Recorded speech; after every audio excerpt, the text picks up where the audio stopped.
Africa, something explosive is happening in Tanzania, and the whole world can feel it.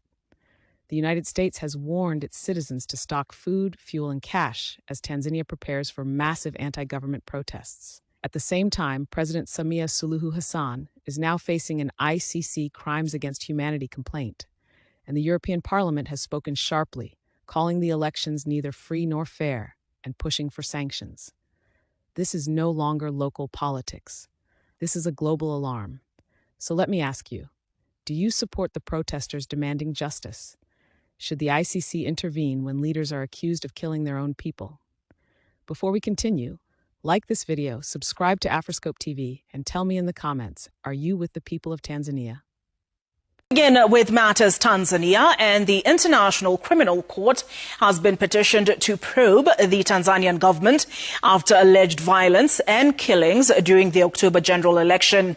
The Madrid Bar Association, together with several human rights groups, are urging the ICC prosecutor to open a formal investigation into what they describe as state-engineered assault on civilians, including murder, extermination, torture and enforced disappearances.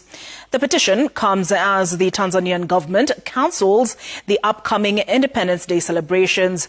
Brenda Wanga has those details.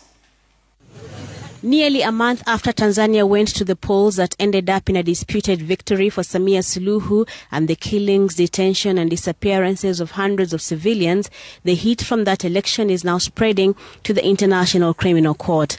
The Madrid Bar Association, the Human Rights Institute, the World Jurists Association and Intel Watch have petitioned the ICC in The Hague to open a formal investigation into the events that took place in the country before and after elections.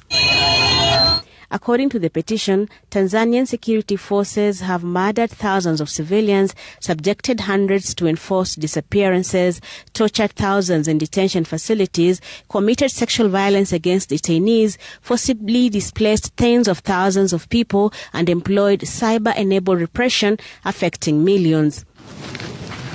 The Tanzanian elections held at the tail end of October this year were marked by violent protests, destruction of property and loss of lives as well as injuries.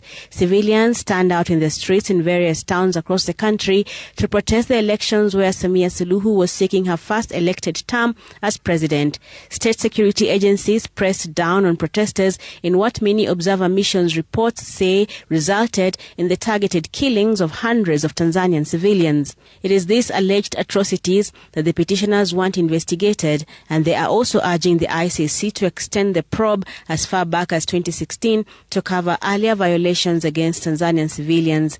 The petitioner, lawyer Juan Carlos Guterres, acting as a victim's legal representative, says President Samia Suluhu Hassan, as Commander-in-Chief, bears the ultimate responsibility for the crimes, having explicitly authorized violence against civilians. The Suluhu administration is also feeling the pressure as the U.S. Senate Foreign Relations Committee has called for an immediate independent investigation into the killings of civilians by security agents in that country. In the meantime, the government of Tanzania has cancelled the upcoming Independence Day celebrations. Hakutakuwa na sherehe za kuadhimisha hiyo Desemba na gharama ya fedha ambazo zilikuwa zitumike kwenye sherehe ameelekeza ziende kutengeneza miundombinu hii iliyoharibika. The cancellation comes as intense mobilization for a planned protest by citizens on the same day continued online. In the meantime, the government has begun releasing some of the over 300 people who were arrested and charged with treason during the elections. On 29th of October, President Samia Suluhu Hassan crowned herself with a victory of 97% of the votes after silencing the very people who challenged her.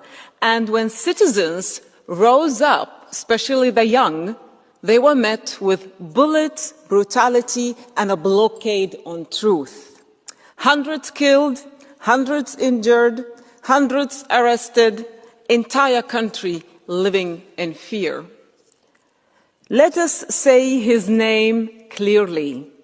Tundu Lissu, the opposition leader charged with treason, locked away simply because he exercised his democratic right to run for elections. And his imprisonment is a broader assault on democracy in Tanzania that is taking away all the promises to the Tanzanian people of their freedom. And to the Tanzanian people, we have heard you. We are on your side. This House has chosen to stand by you.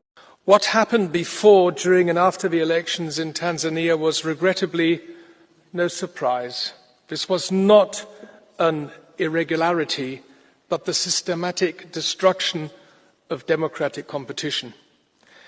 These elections were marred by state-sponsored political repression, targeted abductions and manipulation. The outcome was decided well before the 29th of October. It began with the suffocation of civic space and the silencing of free media.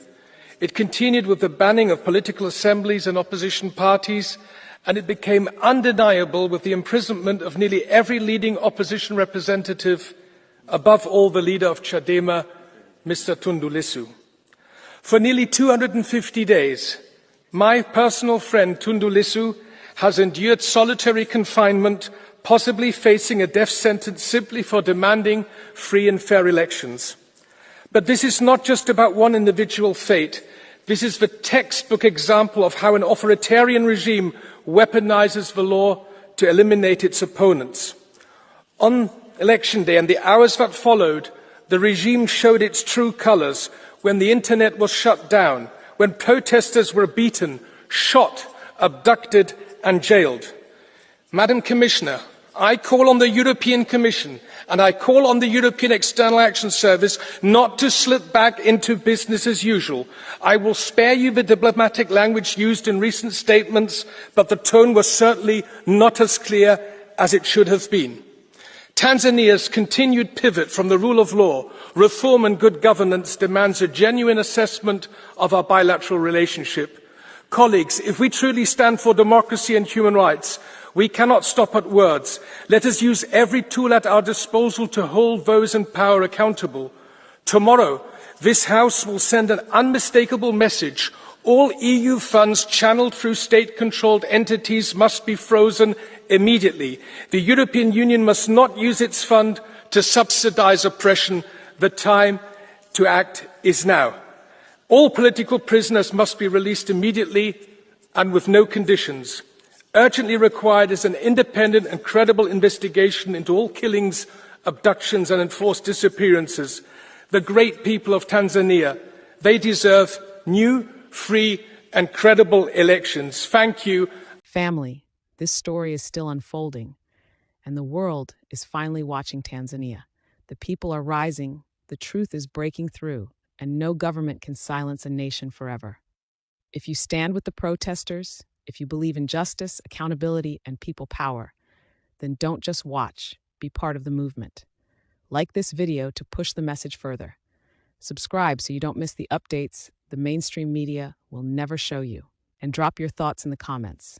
Do you believe this protest will change Tanzania forever? Should the world stand with the people against oppression? Your voice is part of history. Let it be heard. This is Afriscope TV, where Africa speaks and the world listens. I'll see you in the next one. Stay bold, stay free, and stay awake. Disclaimer. This video is for educational and informational purposes only. Afriscope TV does not promote hate, violence, or misinformation. All content is based on publicly available data and expert commentary. Viewers are encouraged to think critically and verify independently.